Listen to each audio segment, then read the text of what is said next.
देखो बच्चे, बहुत सारे बच्चों ਨੂੰ ਲੱਗਦਾ ਹੈ ਕਿ ਜਦੋਂ ਆਪਾਂ ਰੀਡਿੰਗ ਮੋਡਿਊਲ ਕਰਦੇ ਆ ਨਾ, ਸਾਨੂੰ ਬਹੁਤ ਸਾਰੇ ਵੋਕੈਬਲਰੀ ਦੀ ਜ਼ਰੂਰਤ ਆ।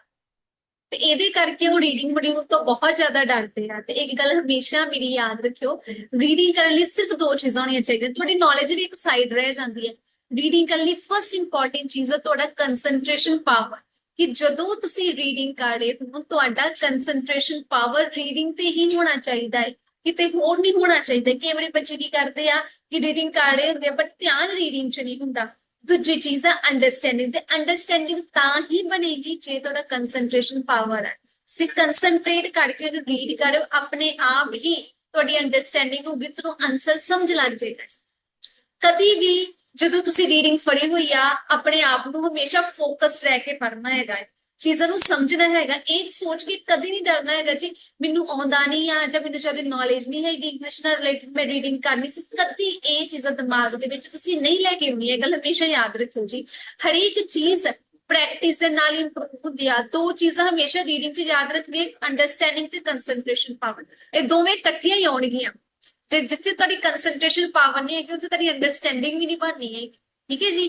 ਬਾਕੀ ਜੋ ਪ੍ਰੈਕਟਿਸ ਆ, ਪ੍ਰੈਕਟਿਸ ਦੇ ਨਾਲ ਜੋ ਤੁਸੀਂ ਨਿਊ ਵਰਡ ਸਿੱਖਦੇ ਹੋ, ਜੋ ਨਿਊ ਵਰਡਸ ਤੁਹਾਨੂੰ ਰੀਡਿੰਗ ਦੇ ਵਿੱਚ ਆਉਂਦੇ, ਆਪਣੇ ਆਪ ਵੋਕੈਬਲਰੀ ਇਨਹਾਂਸ ਹੋ ਜਾਂਦੀ ਹੈ।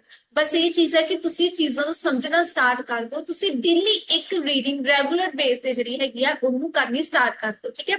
ਇੱਕ ਰੀਡਿੰਗ ਜਦੋਂ ਤੁਸੀਂ ਕਰਦੇ ਹੋ, ਉਹਦੇ ਵਿੱਚ ਜਿੰਨੇ ਵੀ ਤੁਹਾਡੇ ਸਹੀ ਹੁੰਦੇ ਠੀਕ ਆ, ਜੋ ਬਾਕੀ ਗਲਤ ਹੈਗੇ ਆ ਉਹਨਾਂ ਦੇ ਐਨਾਲਾਈਜ਼ ਕਰੋ। ਕਿਉਂ ਗਲਤ ਹੈਗੇ ਆ, ਕਿਹੜੀ ਚੀਜ਼ ਮੈਂ ਸਮਝ ਨਹੀਂ, ਕੋਈ ਡਿਫਿਕਲਟ ਵਰਡ ਸੀ ਜਿਹਨੂੰ ਮੈਂ ਸਮਝ ਨਹੀਂ ਸਕਿਆ, ਜਾਂ ਜਿਹਦਾ ਮੀਨਿੰਗ ਮੈਨੂੰ ਨਹੀਂ ਪਤਾ ਲੱਗਾ, ਜਾਂ ਕਿਸ ਤਰੀਕੇ ਨਾਲ ਇਹਨੂੰ ਰੀਫਰੇਸ ਕਰਕੇ ਲਿਖਿਆ ਸੀ ਜਿਸ ਤਰੀਕੇ ਦੇ ਨਾਲ ਮੈਨੂੰ ਅੰਡਰਸਟੈਂਡ ਨਹੀਂ ਕਰ ਸਕਿਆ। ਇਹਨਾਂ ਚੀਜ਼ਾਂ ਨੂੰ ਸਮਝਣਾ ਬਹੁਤ ਜ਼ਰੂਰੀ ਆ। ਠੀਕ ਹੈ ਜੀ। ਜਿਵੇਂ ਹੁਣ ਅੱਜ ਆਪਾਂ ਕਰਾਂਗੇ ਐਮਸੀਕਿਊ, ਜੋ ਕਿ ਬਹੁਤ ਡਿਫਿਕਲਟ ਕੰਸੀਡਰ ਕੀਤੇ ਜਾਂਦੇ ਆ ਰੀਡਿੰਗ ਦੇ ਵਿੱਚ। ਬੱਚੇ ਬਹੁਤ ਸਾਰੀਆਂ ਪ੍ਰੋਬਲਮਸ ਫੇਸ ਕਰਦੇ, ਮੋਸਟ ਆਫ ਦੀ ਕਹਿੰਦੇ ਕੋਈ ਨਾ ਜਿਹੜਾ ਮਰਜ਼ੀ ਲਾ ਦਾਂਗੇ। ਨਹੀਂ ਜੀ, ਜਦੋਂ ਤੁਸੀਂ ਪ੍ਰੈਕਟਿਸ ਕਰਦੇ ਹੋ, ਤੁਸੀਂ ਇਹਨਾਂ ਚੀਜ਼ਾਂ ਦਾ ਵੇ ਸਿੱਖੋ। ਇਹਨਾਂ ਚੀਜ਼ਾਂ ਨੂੰ ਸਿੱਖੋ ਕਿ ਅਸੀਂ ਕਿੱਦਾਂ ਕਰਨਾ ਹੈਗਾ। ਅੱਜ ਆਪਾਂ ਰੀਡਿੰਗ ਦੇ ਐਮਸੀਕਿਊ ਕਰਾਂਗੇ ਸਟੈਪ ਬਾय ਸਟੈਪ। ਮੈਂ ਸ਼ੋਰਿਟੀ ਨਾਲ ਕਹਾਂਗੀ, ਅਗਰ ਤੁਸੀਂ ਕੰਸੰਟਰੇਟ ਨਾਲ ਕਲਾਸ ਲਾਓਗੇ 100% ਤੁਹਾਡੇ ਐਮਸੀਕਿਊ ਜਿਹੜੇ ਆ ਕਲੀਅਰ ਹੋ ਜਾਏਗੇ। ਆਪਾਂ ਸਟੈਪ ਬਾय ਸਟੈਪ ਜਿਹੜੇ ਹੈਗੇ ਆ ਅੱਜ ਐਮਸੀਕਿਊ ਕਰਾਂਗੇ। ਠੀਕ ਹੈ ਜੀ। ਕਹਿੰਦੇ what point does the writer make about the microbes in the first paragraph? First paragraph ਦੇ ਵਿੱਚ ਮਾਈਕਰੋਬਸ ਦੇ ਬਾਰੇ ਜਿਹੜਾ ਹੈਗਾ ਵਾ ਰਾਈਟਰ ਕੀ ਕਹਿ ਰਿਹਾ ਹੈ। ਠੀਕ ਹੈ ਜੀ। ਹੁਣ ਆਪਾਂ ਫਸਟ ਪੈਰਾਗ੍ਰਾਫ ਦੇਖਣਾ ਹੈ, ਤੇ ਜੋ ਆਪਣੇ ਏ ਵਾਲੇ ਆਪਸ਼ਨ ਆ, ਏ ਤੋਂ ਲੈ ਕੇ ਡੀ ਜੀ, ਇਹ ਆਪਾਂ ਪਹਿਲਾਂ ਨਹੀਂ ਰੀਡ ਕਰਨੀ। ਤੇ ਰੀਜ਼ਨ ਬਿਹਾਈਂਡ ਦਿਸ ਇਹ ਹੈਗਾ ਕਿ ਜਦੋਂ ਤੁਸੀਂ ਇਹਨਾਂ ਨੂੰ ਰੀਡ ਕਰਕੇ ਪੈਸੇਜ ਰੀਡ ਕਰਨ ਲੱਗਦੇ ਹੋ, ਤੁਹਾਡਾ ਉਧਰ ਨਹੀਂ ਧਿਆਨ ਲੱਗੇਗਾ। ਇਹ ਆਲਰੇਡੀ ਆਨਸਰ ਤੁਹਾਡੇ ਦਿਮਾਗ ਦੇ ਵਿੱਚ ਚੱਲਣਗੇ, ਜੋ ਕਿ ਕਨਫਿਊਜ਼ਨ ਕ੍ਰੀਏਟ ਕਰਨਗੇ। ਸੋ ਇਸ ਕਰਕੇ ਤੁਸੀਂ ਇਹਨਾਂ ਨੂੰ ਰੀਡ ਨਹੀਂ ਕਰਨਾ ਹੈਗਾ ਜੀ। ਪਹਿਲਾਂ ਜਸਟ ਕੁਐਸਚਨ ਨੂੰ ਸਮਝਣਾ। Understanding is most important. ਠੀਕ ਹੈ। ਮਾਈਕਰੋਬਸ ਦੇ ਬਾਰੇ ਰਾਈਟਰ ਫਸਟ ਪੈਰਾਗ੍ਰਾਫ ਦੇ ਵਿੱਚ ਕੀ ਕਹਿ ਰਿਹਾ, ਅੱਜ ਮੇਰੇ ਕਹਿਣ ਤੇ ਤੁਸੀਂ ਪ੍ਰੋਪਰ ਅੰਡਰਸਟੈਂਡਿੰਗ ਦੇ ਨਾਲ ਇੱਕ ਵਾਰੀ ਐਮਸੀਕਿਊ ਨੂੰ ਜ਼ਰੂਰ ਸਮਝ ਕੇ ਦੇਖੋ। ਠੀਕ ਹੈ ਜੀ। ਹੁਣ ਆਪਾਂ ਦੇਖਣਾ ਹੈ ਫਸਟ ਪੈਰਾਗ੍ਰਾਫ ਦੇ ਵਿੱਚ ਮਾਈਕਰੋਬਸ ਦੇ ਬਾਰੇ ਰਾਈਟਰ ਕੀ ਕਹਿ ਰਿਹਾ ਹੈ। ਠੀਕ ਹੈ ਜੀ।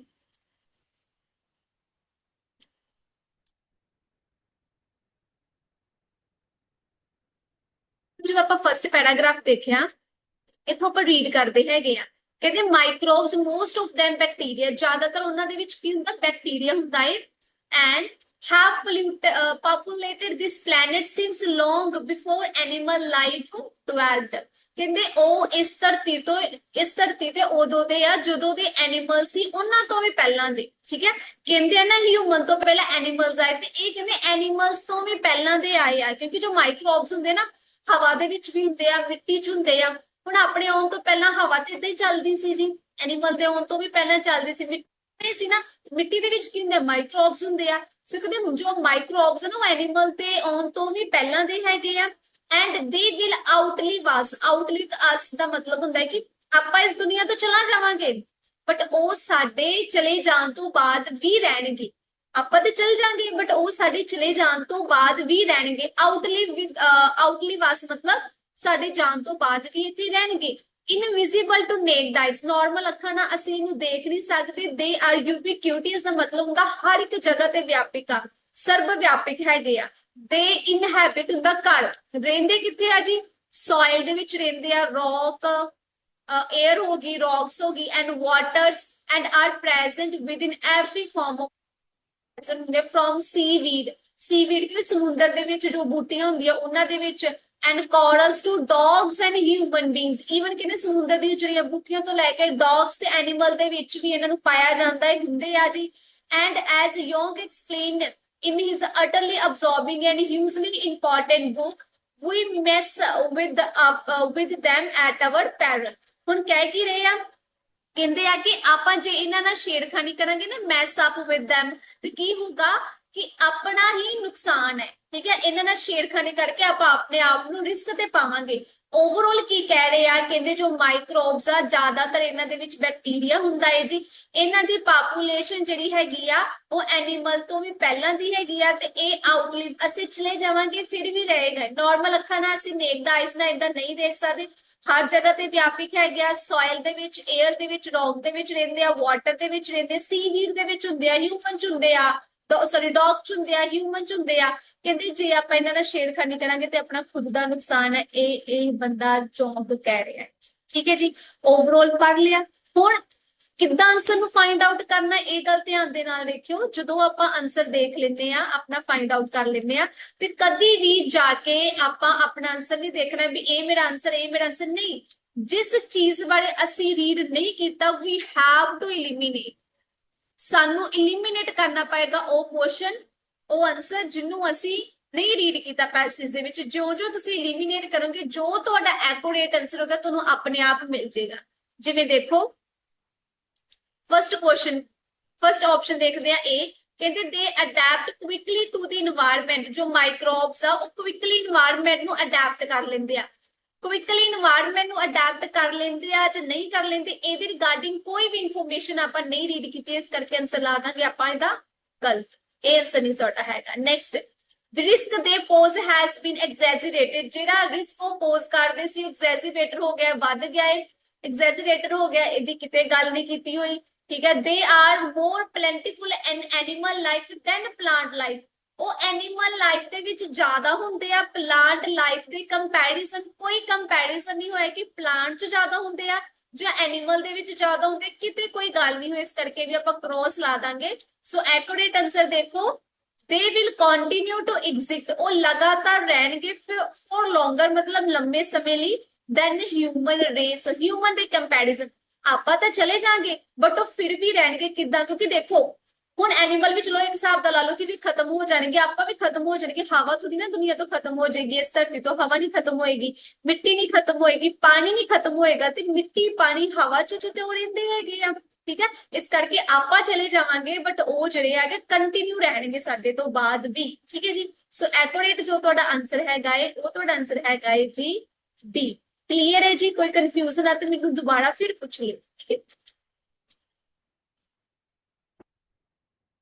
ਨੈਕਸਟ ਦੇਖੋ ਆਪਾਂ ਸੈਕਿੰਡ ਰੀਡ ਕਰਦੇ ਆ।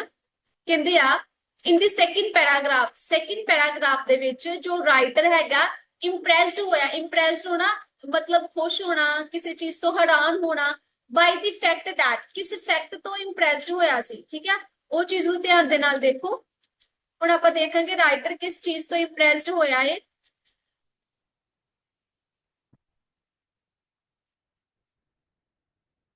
ਜਦੋਂ ਆਪਾਂ ਸੈਕਿੰਡ ਪੈਰਾਗ੍ਰਾਫ ਦੇਖਿਆ ਤੇ ਆਪਾਂ ਦੇਖਦੇ ਆ ਰਾਈਟਰ ਕਿਸ ਚੀਜ਼ ਤੋਂ। ਹੁਣ ਦੇਖੋ ਇੱਥੇ ਇੱਕ ਵਰਡ ਦਿੱਤਾ ਜਾ ਰਿਹਾ, what is amazing, amazing ਦਾ ਮਤਲਬ ਇੱਥੇ ਰਾਈਟਰ ਜਿਹੜੀ ਚੀਜ਼ ਤੋਂ ਇੰਪ੍ਰੈਸ ਹੋਇਆ ਨੂੰ ਲਿਖ ਰਿਹਾ ਕਿ ਇਹ ਚੀਜ਼ ਅਮੇਜ਼ਿੰਗ ਆ। ਹੁਣ ਆਪਾਂ ਨੂੰ ਪਤਾ ਲੱਗ ਗਿਆ ਕਿ ਇੱਥੇ ਰਾਈਟਰ ਇਹ ਚੀਜ਼ ਤੋਂ ਇੰਪ੍ਰੈਸ ਹੋ ਰਿਹਾ, ਤੇ ਆਪਾਂ ਦੇਖਾਂਗੇ ਕਿਹੜੀ ਚੀਜ਼ ਤੋਂ। ਹੁਣ ਇੱਥੇ ਕਹਿੰਦੇ what is amazing is that while the number, ਜਦੋਂ ਨਾ ਇੱਕ ਧਿਆਨ ਰੱਖਿਓ, ਜਦੋਂ while ਸਟਾਰਟਿੰਗ ਤੇ ਲੱਗਾ ਹੋਵੇ ਨਾ, ਇਹਦਾ ਮਤਲਬ ਹੁੰਦਾ ਭਾਵੇਂ ਕਿ, ਤੇ ਜੇ ਇਹ ਸੈਂਟਰ 'ਚ ਲੱਗਾ ਹੋਵੇ ਤੇ ਇਹਦੇ ਤੋਂ ਪਹਿਲਾਂ ਕੌਮਾ ਹੋਵੇ ਉਦੋਂ ਇਹਦਾ ਮਤਲਬ ਹੁੰਦਾ ਬਟ। ਕੰਟਰਾਡਿਕਸ਼ਨ ਦਾ ਹੁੰਦਾ ਹੈ, ਮਤਲਬ ਪਹਿਲੀ ਲਾਈਨ ਦੂਸਰੀ ਲਾਈਨ ਤੋਂ ਕੰਟਰਾਡਿਕਟ ਹੁੰਦੀ ਹੈ, ਬਟ ਦਾ ਰੋਲ ਪਲੇ ਕਰਦਾ ਹੈ ਜਦੋਂ ਇਹ ਸੈਂਟਰ ਦੇ ਵਿੱਚ ਹੁੰਦਾ ਹੈ। ਜਦੋਂ ਇਹ ਪਹਿਲਾਂ ਲੱਗਾ ਹੁੰਦਾ ਹੈ ਤੇ ਬਾਅਦ ਵਿੱਚ ਕੌਮਾ ਹੁੰਦਾ ਹੈ ਤੇ ਇਸ ਕੌਮੇ ਦਾ ਮਤਲਬ ਹੁੰਦਾ ਹੈ ਬਟ, ਠੀਕ ਹੈ ਜੀ। ਕਹਿੰਦੇ while the number of human cell, ਕਹਿੰਦੇ ਭਾਵੇਂ ਕਿ ਜੋ ਨੰਬਰ ਆ ਹਿਊਮਨ ਸੈੱਲ ਦਾ ਇਨ ਐਵਰੇਜ ਪਰਸਨ ਦੇ ਵਿੱਚ ਇਜ਼ ਅਬਾਊਟ 30 ਟ੍ਰਿਲੀਅਨ। ਹੁਣ ਸਾਡੀ ਬਾਡੀ ਦੇ ਵਿੱਚ ਹਿਊਮਨ ਸੈੱਲ ਕਿੰਨੇ ਹੁੰਦੇ ਆ ਜੀ? 30 ਟ੍ਰਿਲੀਅਨ ਹੁੰਦੇ ਆ। ਹੁਣ ਤੇ ਕਹਿੰਦੇ ਆ ਬਟ ਜੋ ਨੰਬਰ ਆਫ ਮਾਈਕਰੋਬੀਅਲ ਵਨਸ, ਜੋ ਮਾਈਕਰੋਬੀਅਲਸ ਦਾ ਨੰਬਰ ਆ ਉਹ ਹਾਇਰ ਹੁੰਦਾ ਹੈ। ਕਹਿੰਦੇ ਜੋ ਮਾਈਕਰੋਬਸ ਹੁੰਦੇ ਨਾ ਸਾਡੀ ਬਾਡੀ ਦੇ ਵਿੱਚ ਉਹ ਜ਼ਿਆਦਾ ਹੁੰਦੇ ਆ। ਕਿੰਨੇ ਹੁੰਦੇ ਆ? ਅਬਾਊਟ ਲਗਭਗ 39 ਟ੍ਰਿਲੀਅਨ ਹੁੰਦੇ ਆ। ਤੇ ਇਹ ਚੀਜ਼ ਨੇ ਉਹਨੂੰ ਹੈਰਾਨ ਕਰਤਾ, ਠੀਕ ਹੈ ਜੀ। ਉਹ ਹੈਰਾਨ ਹੋ ਗਏ ਇਹ ਚੀਜ਼ ਸੁਣ ਕੇ ਕਿ ਸਾਡੀ ਬੋਡੀ ਦੇ ਵਿੱਚ ਹਿਊਮਨ ਸੈੱਲ ਤੋਂ ਜ਼ਿਆਦਾ ਮਾਈਕਰੋਬੀਅਲ ਸੈਲਸ ਹੈਗੇ ਆ ਜੀ। ਠੀਕ ਹੈ, ਹੁਣ ਇਹੀ ਆਨਸਰ ਆਪਾਂ ਦੇਖ ਰਹੇ ਉਹਦੇ ਵਿੱਚ ਜਾ ਕੇ।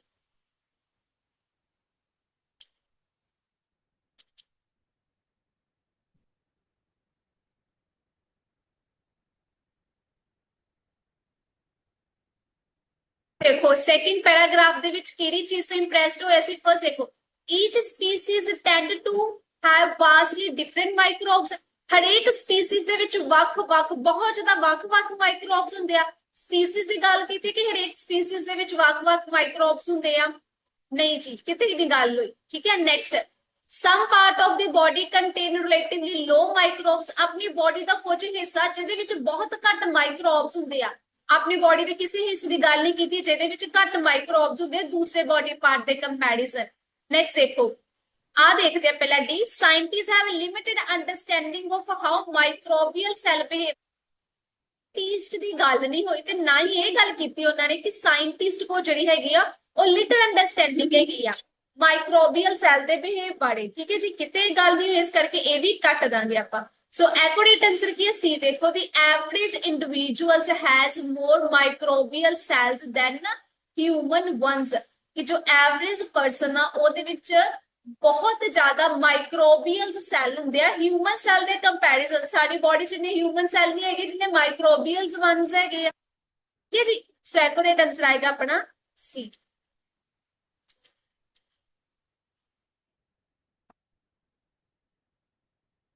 नेक्स्ट देखो, ਇਹਦਾ ਆਨਸਰ ਤੁਸੀਂ ਫਾਈਂਡ ਆਊਟ ਕਰਨਾ ਹੈ। ਧਿਆਨ ਨਾਲ ਰੀਡ ਕਰਿਓ। ਕਹਿੰਦੇ what is the writer doing in fifth paragraph।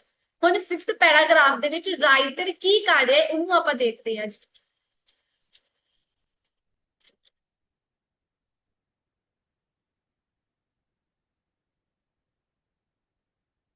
So again second, third, fourth और here your fifth paragraph। ठीक है जी, ਆਪਾਂ ਫਿਫਥ ਪੈਰਾਗ੍ਰਾਫ ਨੂੰ ਸਟਾਰਟਿੰਗ ਤੋਂ ਰੀਡ ਕਰਦੇ ਹਾਂ। ਕਹਿੰਦੇ for most of human history we had no idea that microbes existed। ਕਹਿੰਦੇ ਹਿਊਮਨ ਹਿਸਟਰੀ ਦੇ ਵਿੱਚ ਸਾਨੂੰ ਕੋਈ ਆਈਡੀਆ ਨਹੀਂ ਕਿ ਮਾਈਕਰੋਬਸ ਕਿੱਦਾਂ ਆਏ। The first man to see these extraordinary content creatures was a Dutch lens maker called Antony van Leeuwenhoek in the 1670। ਕਹਿੰਦਾ ਪਹਿਲਾ ਬੰਦਾ ਜਿਨੇ ਇਹਨਾਂ ਨੂੰ ਦੇਖਿਆ ਸੀ ਉਹ ਇੱਕ ਲੈਂਸ ਮੇਕਰ ਸੀ। ਜਿਨ੍ਹਾਂ ਨੇ ਇਸ ਕ੍ਰੀਏਚਰਸ ਨੂੰ ਦੇਖਿਆ ਉਹਨੇ ਕੀ ਕੀਤਾ? ਕਹਿੰਦੇ using microscopes of his own design. ਉਹਨੇ ਉਸ ਸਮੇਂ ਦਾ ਆਪਦਾ ਡਿਜ਼ਾਈਨ ਕੀਤਾ, ਕੋਈ ਮਾਈਕਰੋਸਕੋਪ ਜਿਹੜਾ ਸੀ ਉਹ ਯੂਜ਼ ਕੀਤਾ that could magnify up to 270 times। he examined that, ਉਹਨੇ ਕੀ ਕਿਹਾ, ਕੀ ਦੇਖਿਆ? a drop of water from nearby lake, ਜੋ ਇੱਕ ਲਾਗੇ ਲੇਕ ਸੀ ਉਹ ਤੋਂ ਇੱਕ ਬੂੰਦ ਲਈ ਪਾਣੀ ਦੀ, and found it teeming with a tiny creatures। ਟਿਮਨਿੰਗ ਦਾ ਮਤਲਬ ਹੁੰਦਾ ਭਰਿਆ ਹੋਣਾ, ਤੇ ਜੋ ਉਹ ਇੱਕ ਪਾਣੀ ਦੀ ਬੂੰਦ ਸੀ ਉਹ ਬਹੁਤ ਭਰੀ ਹੋਈ ਸੀ ਕਿਹਦੇ ਨਾਲ? ਐਨੀਮਲ ਕ੍ਰੀਏਚਰਸ ਦੇ ਨਾਲ ਭਰੀ ਹੋਈ ਸੀ। ਹੀ ਕਾਲਡ ਐਨੀਮਲਕਿਊਅਸ, ਤੇ ਉਹਨੂੰ ਐਨੀਮਲਕਿਊਅਸ ਕਿਹਾ ਜਾਂਦਾ ਸੀ। ਮਤਲਬ ਛੋਟੇ ਛੋਟੇ ਟਿਨੀ ਕ੍ਰੀਏਚਰਸ ਜਿਹੜੇ ਹੈਗੇ ਸੀ ਉਹਨਾਂ ਨੂੰ ਕਿਹਾ ਜਾਂਦਾ ਸੀ। ਹੁਣ ਓਵਰਆਲ ਜੋ ਆਪਾਂ ਫਿਫਥ ਪੈਰਾਗ੍ਰਾਫ ਦੇ ਵਿੱਚ ਦੇਖਿਆ ਹੋਇਆ ਹੈ, ਕੀ ਗੱਲ ਕਰ ਰਿਹਾ ਕਿ ਸਾਨੂੰ ਪਹਿਲਾਂ ਕੋਈ ਆਈਡੀਆ ਨਹੀਂ ਸੀ ਹੈਗਾ ਕਿ ਜੋ ਮਾਈਕਰੋਬਸ ਹੈਗੇ ਆ ਉਹ ਕਿੱਦਾਂ ਆਏ ਆ ਕਿੱਦਾਂ ਨਹੀਂ ਆਏ।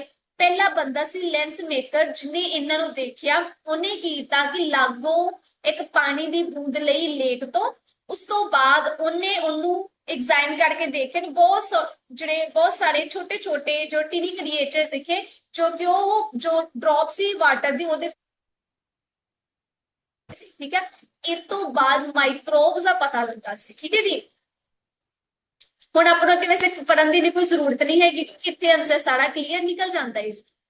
ਠੀਕ ਹੈ, ਹੁਣ ਇੱਧਰ ਦੇਖੋ, ਇੱਥੇ ਮੈਂ ਤੁਹਾਨੂੰ ਸਮਝਾ ਦਿੰਨੀ ਆ ਤੇ ਮੈਂ ਆਸ ਕਰਦੀ ਆ ਜੀ ਇਹਦਾ ਆਨਸਰ ਜਿਹੜਾ ਹੈਗਾ ਤੁਸੀਂ ਮੈਨੂੰ ਦਿਓਗੇ। ਠੀਕ ਹੈ ਜੀ, ਮੈਂ ਆਪਣੇ ਲਈ ਟਰਾਈ ਕਰਦੀ ਆ। ਆਪਾਂ A B C ਤੇ D ਨੂੰ ਐਕਸਪਲੇਨ ਕਰਦੀ ਆ, ਸਮਝਦੇ ਆ, ਬਟ ਐਕੂਰੇਟ ਆਨਸਰ ਤੁਸੀਂ ਮੈਨੂੰ ਦੱਸੋਗੇ। ਠੀਕ ਹੈ ਜੀ, ਫਰਸਟ ਦੇਖਦੇ ਆ ਆਪਾਂ ਇੱਕ ਵਾਰੀ ਦੇਖ ਲੈਣੇ ਕਿ ਫਰਸਟ ਫਿਫਥ ਪੈਰਾਗ੍ਰਾਫ ਦੇ ਵਿੱਚ ਰਾਈਟਰ ਕੀ ਕਰ ਰਿਹਾ ਸੀ। ਕਹਿੰਦੇ explaining how Discovery was made. ਜੋ ਨੇ ਐਕਸਪਲੇਨ ਕੀਤਾ ਕਿ ਡਿਸਕਵਰੀ ਕਿੱਦਾਂ ਹੋਈ ਸੀ ਮਾਈਕਰੋਬਸ ਦੀ। ਠੀਕ ਹੈ, ਜਾਂ ਫਿਰ ਕੰਪੇਅਰ ਕਰ ਰਹੇ ਸੀ ਸਾਇੰਟਿਸਟ ਦੀ ਥਿਊਰੀ ਨੂੰ ਅਬਾਊਟ ਮਾਈਕਰੋਬਸ ਦੇ ਬਾਰੇ। ਸਾਇੰਟਿਸਟ ਦੀ ਥਿਊਰੀ ਕੰਪੇਅਰ ਕਰਨ ਦਾ ਮਤਲਬ ਕਿ ਪਹਿਲੇ ਇੱਕ ਸਾਇੰਟਿਸਟ ਦੀ ਥਿਊਰੀ ਆ ਕਹਿ ਰਹੀ ਹੈ, ਇੱਕ ਸਾਇੰਟਿਸਟ ਦੀ ਥਿਊਰੀ ਆ ਕਹਿ ਰਹੀ ਹੈ, ਤੈਨੂੰ ਆਪਸ ਦੇ ਵਿੱਚ ਕੰਪੇਅਰ ਕਰ ਰਿਹਾ ਕਿ ਕਿਹਦੀ ਵਧੀਆ ਹੈ ਕਿਹਦੀ ਕੀ ਕਹਿ ਰਹੀ ਹੈ। ठीक है, ਉਹਦੀ ਗੱਲ ਕੀਤੀ ਆ। ਜਾਂ ਫਿਰ ਡਿਸਕ੍ਰਾਈਬਿੰਗ ਕਨਫਿਊਜ਼ਨ ਅਮੰਗ ਸਾਇੰਟਿਸਟ, ਜੋ ਸਾਇੰਟਿਸਟ ਦੇ ਵਿੱਚ ਕਨਫਿਊਜ਼ਨ ਸੀ ਉਹਨੂੰ ਡਿਸਕ੍ਰਾਈਬ ਕੀਤਾ ਗਿਆ 5th ਪੈਰਾਗ੍ਰਾਫ ਦੇ ਵਿੱਚ। ਜਾਂ ਡਿਟੇਲ ਦਿੱਤੀ ਗਈ ਹੈ ਕਿਸ ਚੀਜ਼ ਦੇ ਬਾਰੇ, ਕਿ ਕਿੱਦਾਂ ਮਾਈਕਰੋਬਸ ਕੌਜ਼ ਡਿਜ਼ੀਜ਼ਸ, ਕਿ ਕਿੱਦਾਂ ਮਾਈਕਰੋਬ ਜਿਹੜੇ ਹੈਗੇ ਆ ਉਹ ਡਿਜ਼ੀਜ਼ਸ ਦਾ ਕਾਰਨ ਬਣਦੇ ਆ, ਜਾਂ ਉਹਦੇ ਬਾਰੇ ਦੱਸਿਆ ਗਿਆ। ਇਹਨਾਂ ਚੋਂ ਜੋ ਕਮੈਂਟ ਕਰਕੇ ਜ਼ਰੂਰ ਦੱਸਣਾ ਹੈ। ਬਾਕੀ ਰੀਡਿੰਗ ਦੇ ਵਿੱਚ ਕਿਸ ਕੁਐਸਚਨ ਟਾਈਪ ਦੇ ਵਿੱਚ ਜਾਂ ਆਈਲੈਟਸ ਨਾਲ ਰਿਲੇਟਡ ਕਿਹੜੇ ਮੋਡਿਊਲ ਦੇ ਵਿੱਚ ਡਿਫਿਕਲਟੀ ਆ ਰਹੀ ਹੈ ਜੀ, ਉਹ ਵੀ ਜ਼ਰੂਰ ਦੱਸਿਓ। ਅਸੀਂ ਕੋਸ਼ਿਸ਼ ਕਰਾਂਗੇ ਉਹਦੇ ਬਾਰੇ ਵੀਡੀਓ ਬਣਾਉਣ ਦੀ, ਤੁਹਾਡੀ ਹੈਲਪ ਕਰਨ ਦੀ। Thank you so much for watching my videos. Thank you ਜੀ।